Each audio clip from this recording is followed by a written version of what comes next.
Hi, it's Howard from Catalinbread, and that's right. You just heard Sabbra Cadabra with the Sabbra Cadabra.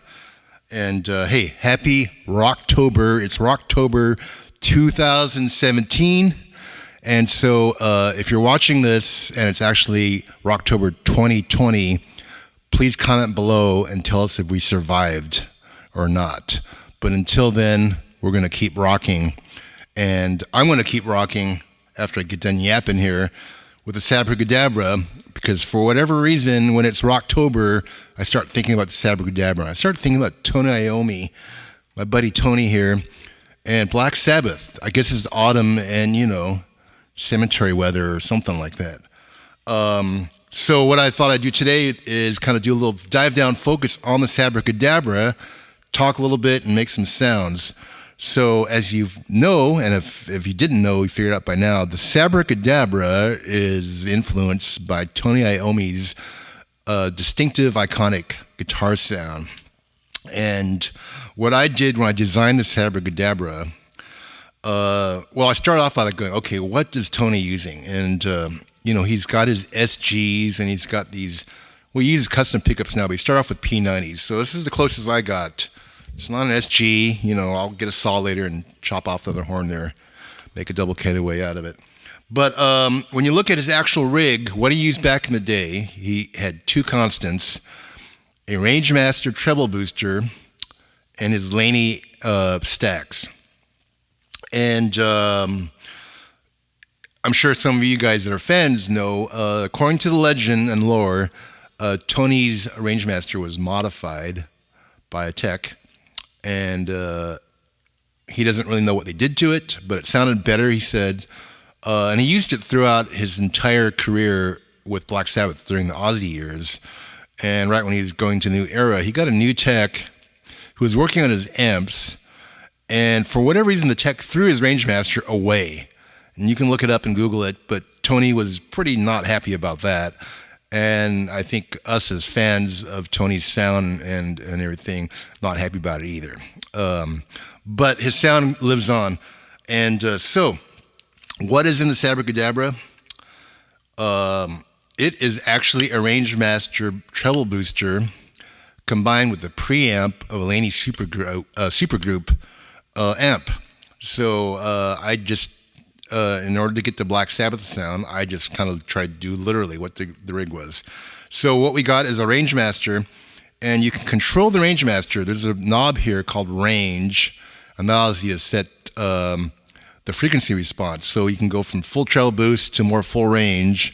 And I imagine that's probably what the person did to Tony's rangemaster. I'm going to guess that he probably put a bigger input cap in it to make it more full range. So with the range knob, you can get any response you want, from traditional treble booster to more full range. And if you think you know what the tech did to Tony's original rangemaster, then comment below. But I haven't seen anyone actually know, including Tony. And then the rest of the controls here are just dialed in to make it easy to get that sound of Tony Iommi. And so we have a gain control, and we have a presence control, and the master here, I've thoughtfully labeled it Volume 4 for you. So, Sabbra Cadabra. The amplifier is rendered in JFETs, and the treble booster is a silicon transistor treble booster. There's no op amps or clipping diodes or any of that stuff. It's a very pure recipe, and I'm pretty happy with the way it came out. We came out this a few years ago, but I'm always busy working on the next greatest Catalinbread pedal. But I always think in the back of my mind, it's like, I wish I had more time to spend rocking out with Sabbra, because it's just tuning the guitar down to C sharp and just riffing, because that's kind of what it's all about. But hey, so let's say you probably have this question in your mind, like, the intro, I just played through a little Princeton, Sabbra Cadabra into a clean Princeton. And next scene, I'll show you what the Princetons sound like without the pedal on. But let's say you're tuning that kind of doom Sabbathy type sound, and you actually use the full gear, then you can just use the treble booster portion. And if you're looking at Catalinbread gear, then the Naga Viper is a standalone rangemaster inspired treble booster, and it's also got a range knob and a gain knob and a level control. So basically a customized treble booster. And you would use this if you're actually using like real heavy artillery. Now Tony used Laney's, but any bridge type stack, non-master arm stack cranked up will get you there. And I actually did a demo with the Naga Viper into this Marshall, and the Marshall's on 10, by the way, so it was really loud in here with a full band. A few years ago, we did the song Cornucopia, and you can look that up, or we'll link it below. You can check it out. But the Sabbra Cadabra pedal, if you're going to use a cleaner amp, that's the way you would go with that. So, what else can I tell you about the Sabbra Cadabra? Well, it was when I designed it, I wanted to make sure that it worked. It made you be able to play in the style that Tony did, and also that it would accommodate drop tuning to C sharp, which is kind of what he used. Masters of Reality on out. But it works great on standard A440 as well. And it's also, you don't have to play Black Sabbath covers with it. In fact, I would invite you to explore other ways. You can actually, it's responsive to the volume knob, and you can turn it down and get cleaned up. You can do bluesy, you can do other rock styles. So don't think it's just, a caricature of something. It's actually anything you would use a treble booster into a Laney type sound for, you can use the Sabbra Cadabra for. So, what else I had on the pedal board going here is I had the Sabbra Cadabra up front, and I had a Belle Epoch Deluxe next, and then Talisman plant reverb at the end to kind of finish the whole thing off. And I want to show you now what's going on with the Belle Epoch Deluxe after the Sabbra Cadabra. So I'm going to hook the stuff back up, and we're going to show you that right now.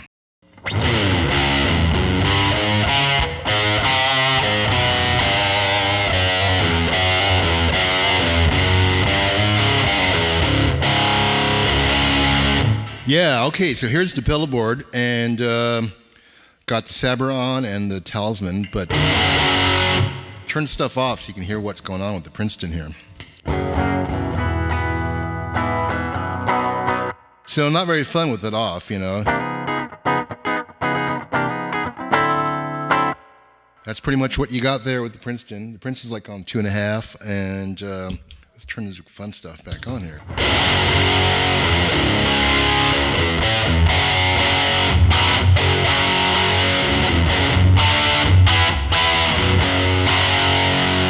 That's what I'm talking about. So, now what I wanted to show you is the Belle Epoch Deluxe. And we got the expression pedal hooked up here, and I've got the expression pedal configured to volume mode, which means when I turn on the bell, you'll hear the preamp, and then as I ramp up the expression pedal, you'll get the delay signal blended in. And so the Belle Epoch Deluxe is really great after your dirt pedals, just to make them sound bigger. So let's check that out.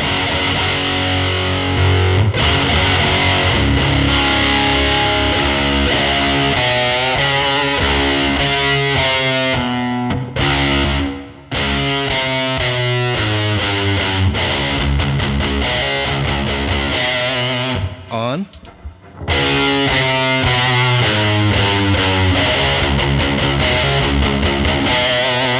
So, yeah, it gets that Echoplex thing.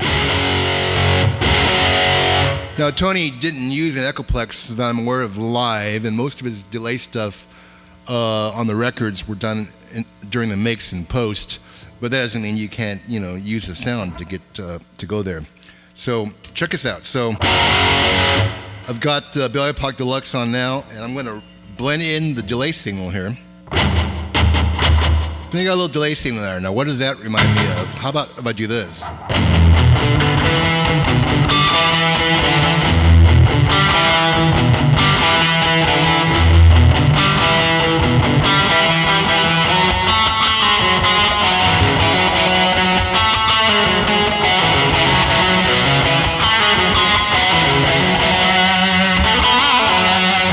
So you get the idea. So I can pull the delay back.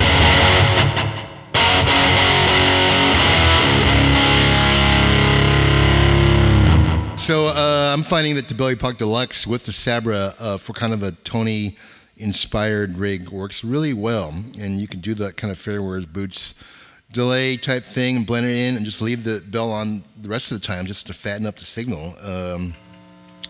I like it. And the Sabbra is volume knob sensitive, so you can turn the guitar's volume knob down and get more of a clean thing going.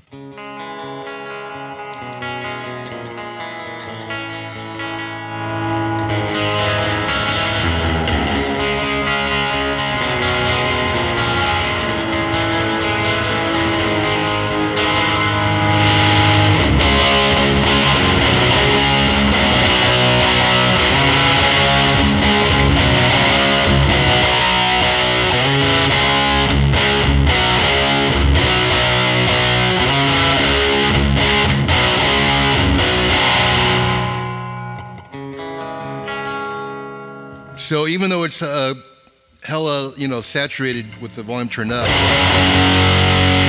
you can turn your volume down and get your cleans, Been a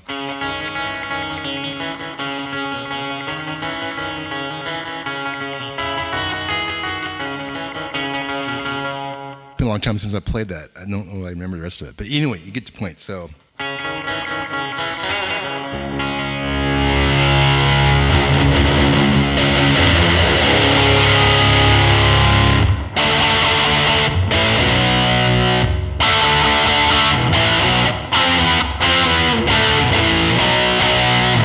So what else I got here? The Talisman. So I just got that on the end because I want some of that studio plate reverb type stuff going on. But if you're playing in the band really loud, you may not feel like you need it. But I'm here in the studio just recording, so it just feels a little bit better to have a little bit of that plate dimension going on. Makes it more fun to play and it just sounds a little better. So yeah. This is a fun little rig. I could probably spend the rest of the next 3 years playing this rig, from 2017 Rocktober all the way to 2020 Rocktober. So once again, a shout out to 2020 Rocktober. Comment below in the year 2020 and tell us what's going on so we know now what to look forward to. And yeah, that's pretty much it. I'm going to go get some lunch and recharge my pencils and then come back and do some more jamming on the Sabbra Cadabra because that's what it's about during the month of Rocktober. And do all the usual things, hit the thumb button, upwards, and Facebook, Instagram, Twitter.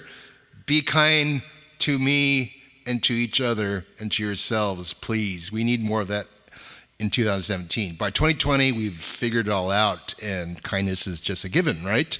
Tell us that, 2020, please tell us that. That's what's going on. And anyway, I will leave you with some Sabbath riff that I haven't thought of yet, and we'll see you on the next Catalinbread video.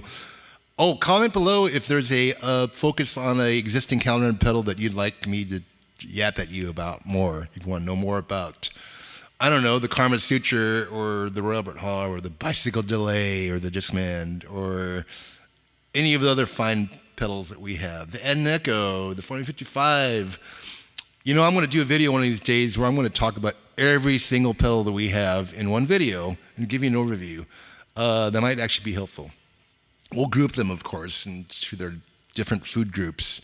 You have a foundation food group and your booster kind of thingy food group and your ambient delay time-based food group and your weird food group. I tend to eat a lot of weird food groups, so I'll just leave you with that. I eat a lot of weird food, and I'm going to go eat some weird food now.